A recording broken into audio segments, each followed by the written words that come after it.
What's going on, fam? We hard on the yard. It's a snowy day at Hard Cut Bully Kennels. Got the pups out in the snow. I think I might go grab that boy Domino. He love the snow too.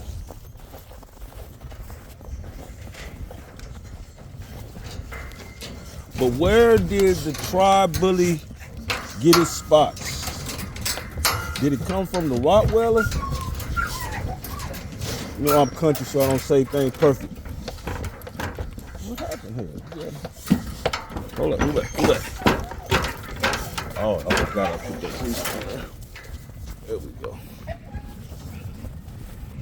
I had a few questions from a follower that wanted to know, did the Rottweiler did the tricolor and the bully come from the Rottweiler?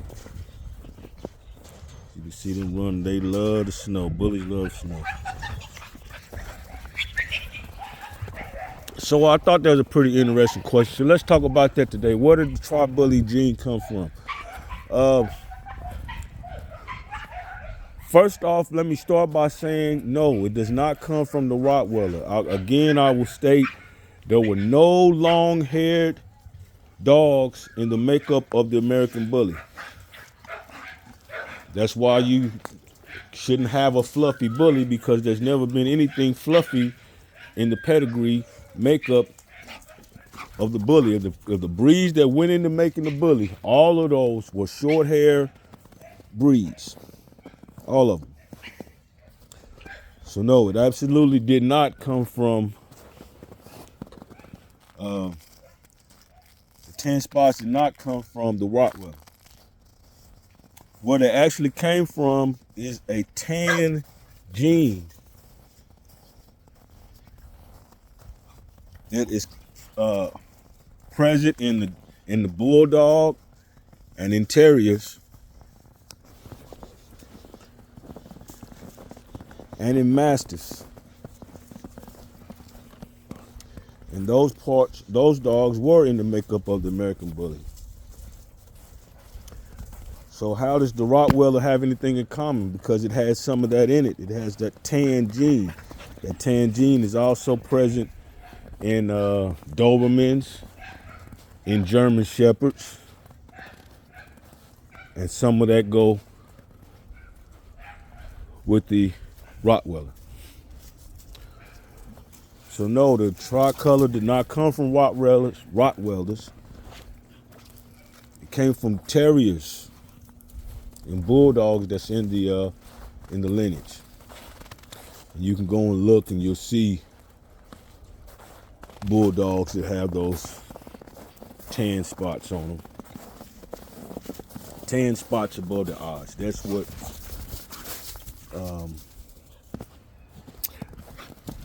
the biggest, that's how we can tell tricolor, the tan spots above the eye.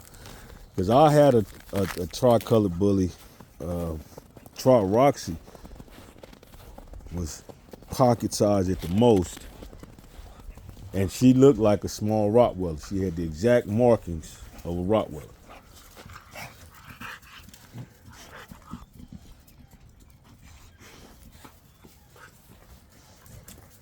So I thought that was an interesting question. But even though she had the markings of a Rottweiler, no, it does not come from that. It comes from the terrier, bulldog, and mastiff genes, the tan gene that make up in those. If you're not a member of the family, please consider hitting that like button, hit that follow button if this has been interesting to you. It sure would help me out. You hit that like button. Leave a comment when you get a chance. But it's been a cold day. We tried to get everybody. We did get everybody situated in the kennels. We got everybody big bale of straw. And straw is one of the main things that'll keep your dogs warm in the wintertime. That straw has air pockets in it. When the dog lays on those air pockets, lays on the straw, the air pockets get heat in those little spaces and it holds it. So it actually warms the dog while they're laying on the straw. So not hay, not sawdust, not the shake stuff. None of that'll work. It's just the bedding. If you want to keep them warm, you need straw. Now we're at about day 35, 38 in the pregnancy with hard cut cream. So we're ready to go get an ultrasound. We just had some bad weather and I didn't get to go up there, but we're getting ready to go do that ultrasound pretty shortly here. That will be members only. We're gonna do a live and it'll be members only for the people that's have memberships. If you don't have a membership, it's only $2.99. If you want to get a pick, if you want to be a pup, be able to get a pup, you need to get a hard cut pick member. That's $6.99. But all the members, we're gonna be behind the scenes. You go to the ultrasound with us, and we'll see how many can they see. The ultrasound normally does not have it's not an accurate count as far as how many you have, unless you got the ultrasound done on the day of, and most of the time you don't do that. You're trying not to disturb the pups with the little wand they got to go in there to rub the stomach with. You try not to disturb the pups when it's that close.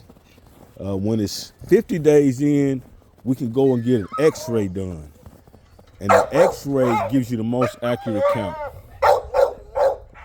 The x-ray gives you an accurate count because you can see the bones, you can see the spine and heads, and you can count that at about 50 days. You can't do that at 30 days because the bones have not calciumized enough for you to see them. So at 30 days, you can go and get an ultrasound done, and that will confirm that the pregnancy took.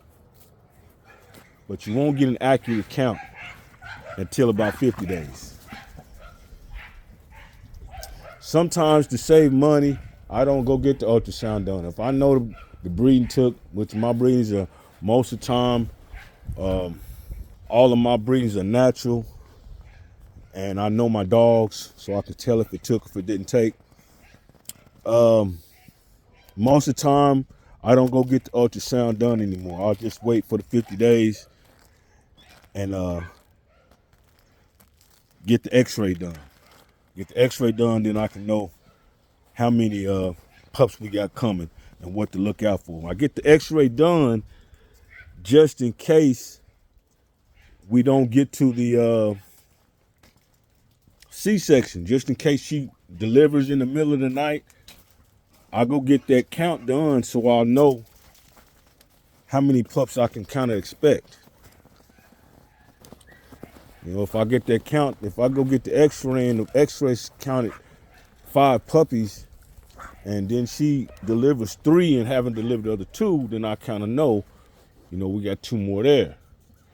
And in the morning I can get up and we can get to the vet and make sure she's got them all gone.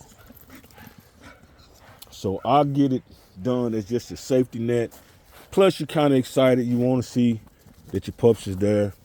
So I kind of get it done for that. But each one of those tests costs you. So that's why I wait and just get the x-ray done. But for the sake of the family, for the sake of everybody here that's looking and watching and following us, I'm going to go get the ultrasound done just so everybody else will be satisfied. For the sake of the family.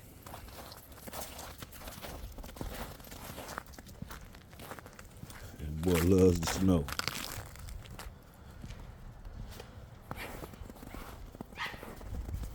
That boy Legend loves snow too. He's been a pest all day to his big sister.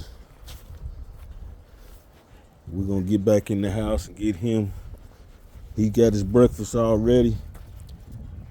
I fed everybody raw yesterday because it's kind of cold. I kind of like to give them raw when it's cold like this. They can just grab that and go back inside. They don't have to sit out there and eat it look like regular dog food. So when it's cold, I kind of like to give them some raw. It's no big deal. But we raw around here, man. It's hard cut. So when you get through messing around, playing around, and looking around, you need to come on out the bench for the big win, man. and get you something hard cut. It's on.